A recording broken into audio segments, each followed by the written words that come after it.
नमस्कार, मी वैद्य अस्मिता दामले मनोधारा चॅनलमध्ये तुमच्या सगळ्यांचं स्वागत आहे। गृहिणींना नेहमीच प्रश्न पडतो की डाळ ही रोजच्या आहारात असली पाहिजे, तर आपण कोणती डाळ रोजच्या आहारामध्ये वापरायला हवी। आज आपण या व्हिडिओमध्ये तुरीच्या डाळीचे गुणधर्म बघणार आहोत। तुरीची डाळ आयुर्वेदानुसार कोणत्या पद्धतीने खाल्ली असता त्रासदायक होत नाही हे बघणार आहोत। यासाठी शेवटपर्यंत हा व्हिडिओ बघा। तूर वापरत असताना तुरीच्या ओल्या शेंगा म्हणजे ओल्या दाण्यांची उसळ, तूर भिजवून त्याची उसळ, तुरीची डाळ या सगळ्या पद्धतीने तुरीच्या डाळीचा समावेश आपण आपल्या आहारात करू शकतो। जेव्हा सीजन असतो तेव्हा बाजारामध्ये ओल्या तुरीच्या शेंगा येतात, त्या वाफवून थोड्याशा मीठ घालून हिंग घालून वाफवून त्या खाण्याची सुद्धा बऱ्याच प्रांतामध्ये प्रथा आहे। पांढऱ्या शुभ्र भाताची मूद, वरती पिवळं धमक्क वरण, त्याच्यावर थोडंसं तूप, लिंबू आणि मीठ, आहा हा, नुसत्या वर्णनाने सुद्धा आपल्या तोंडाला पाणी सुटतं। तुरीचं वरण वेगवेगळ्या स्वरूपात आपल्या समोर येतं। कधी फोडणीचं वरण, कधी आमटी, सांबार, दाल फ्राय असं प्रांतानुसार वेगवेगळ्या पद्धतीने हे बनवलं जातं।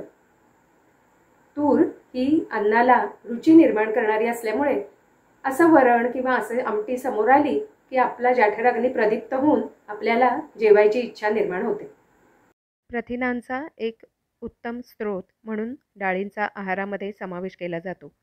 आयुर्वेदानुसार डाळींबाबत काय सांगितले आहे बघूया। बऱ्याच जणांचं म्हणणं असतं की आम्ही तूर अजिबात खात नाही, तूर खाल्ली की आम्हाला पित्त होतं, आम्हाला जळजळ होते, त्यामुळे तुरीचं वरण आम्ही अजिबात खात नाही। खरंच तूर पित्तकर आहे का? आयुर्वेदात तुरीचं वर्णन करत असताना म्हटलेलं आहे, आडकी तुवरा वृक्षा मधुरा शीतला लघुः ग्राहिणी वातजननो वर्ण्या पित्त कफास्त्रजित। प्रत्यक्षात तूर ही पित्त आणि कफ कमी करणारी आहे आणि वृक्ष गुणांनी वात वाढवणारी आहे। यामुळेच जेव्हा आपण तुरीचं वरण किंवा तुरीची डाळ आपल्या खाण्यात जास्ती येते त्यावेळेला आपल्याला जी लक्षणं दिसतात ती या वाढलेल्या वातामुळे असतात। जळजळ किंवा पोटात गॅसेस होणं, पोट जड वाटणं, काही जणांना बद्धकोष्ठ होणं, ही सगळी लक्षणं ही वातामुळे निर्माण झालेली असतात। जेव्हा आपण भात, तूप, मीठ, लिंबू असा आहार घेतो तेव्हा आयुर्वेदानुसार आणि आहारशास्त्रानुसार सुद्धा याला पूर्ण अन्न म्हटलेलं आहे। आयुर्वेदानुसार आपला आहार हा षड्रसात्मक असावा असं सांगितलं गेलं आहे। जेव्हा आपण वरण, भात, तूप, मीठ, लिंबू असं खातो, जर तिखट रस सोडला तर हे पाची रस आपल्याला मिळतात। त्यामुळे जर आपण आमटी केलेली असेल तर त्यामध्ये हा किंचित तिखट हा सुद्धा गुणधर्म येतो। यामुळे याला पूर्ण आहार, पूर्ण अन्न असं म्हटलं आहे। आहारशास्त्रानुसार सुद्धा यामध्ये सगळे घटक, प्रोटीन, कार्बोहायड्रेट, फॅट असे सगळे घटक येत असल्यामुळे पूर्ण आहार किंवा पूर्णान्न असं याला म्हटलं जातं। आपण आयुर्वेदानुसार तुरीचं जे वर्णन बघितलं त्यामध्ये ती पित्तशामक असल्यामुळे रक्तशुद्धी करून वर्णप्रसादन म्हणजेच स्किन कॉम्प्लेक्शन सुधारणारी, स्किन रेडियंट करणारी, स्किनला ग्लो देणारी अशी आहे। आपण मसुराच्या डाळीचं पीठ वापरलेलं बरेचदा ऐकलं आहे, पण स्किन पिगमेंटेशन, त्वचेवर आग असताना, त्वचेचा दाह होत असताना किंवा रॅशसारखं लालसर पुरळ असताना जर तुरीच्या डाळीच्या पिठाचा वापर केला किंवा चेहऱ्याला ग्लो येण्यासाठी, चेहऱ्याची स्किन रेडियंट होण्यासाठी जर आपण तुरीच्या डाळीचा फेस पॅक वापरला तर त्याचा खूप छान उपयोग होतो। स्किन टेक्स्चर आणि स्किन कॉम्प्लेक्शन सुधारण्यासाठी तुरीच्या डाळीचा पोटातून आणि लावण्यासाठी असा दोन्ही पद्धतीने उपयोग करता येतो।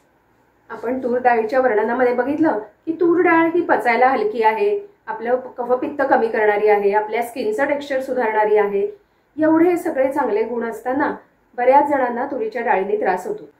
आयुर्वेदानुसार सांगितलेल्या काही छोट्याशा टिप्स जर आपण फॉलो केल्या तर तुरीच्या डाळीच्या या सगळ्या गुणधर्मांचा आपल्याला काहीही त्रास न होता फायदा होऊ शकतो।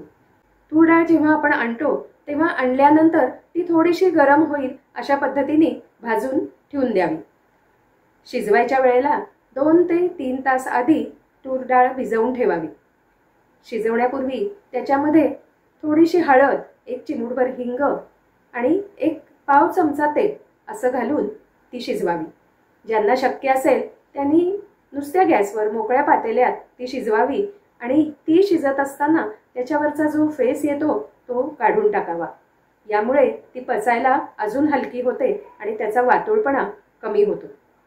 तुरीचं वरण आपण जर नुसतंच खाणार असू तर त्याचा वातुळपणा कमी करण्यासाठी त्याच्याबरोबर थोडंसं तूप घ्यावं. आपण आमटी, सांबार किंवा फोडणीचं वरण जर करणार असू तर त्यामध्ये कढीपत्ता, कोथिंबीर आणि थोडासा आंबटपणा येईल अशा पद्धतीने आमसूल किंवा चिंचेचा वापर करावा. यामध्ये आमसूल हे सगळ्यात चांगलं असतं. या आमटी किंवा सांबारमध्ये जे आपण भाज्या घालतो किंवा सौम्य प्रकारचे मसाले वापरतो त्यामुळे या तुरीच्या वरणाचा वातुळपणा कमी होतो आणि ती आपल्याला पचते. तूर डाळ ही वातवर्धक असल्यामुळे आपल्याला काही काळजी घ्यावी लागते. वात प्रकृतीचे लोक, ज्यांना वाताचे काही आजार आहेत, अशा लोकांनी तूर डाळ अगदी कमी प्रमाणात अल्प मात्रेत अशी खावी. ऋतूमध्ये म्हणजेच पावसाळ्यात निसर्गतःच वातप्रकोप असतो. अशा वेळेला तूर डाळ ही कमी प्रमाणात खावी. रात्रीच्या जेवणामध्ये तूर डाळीचा समावेश करू नये.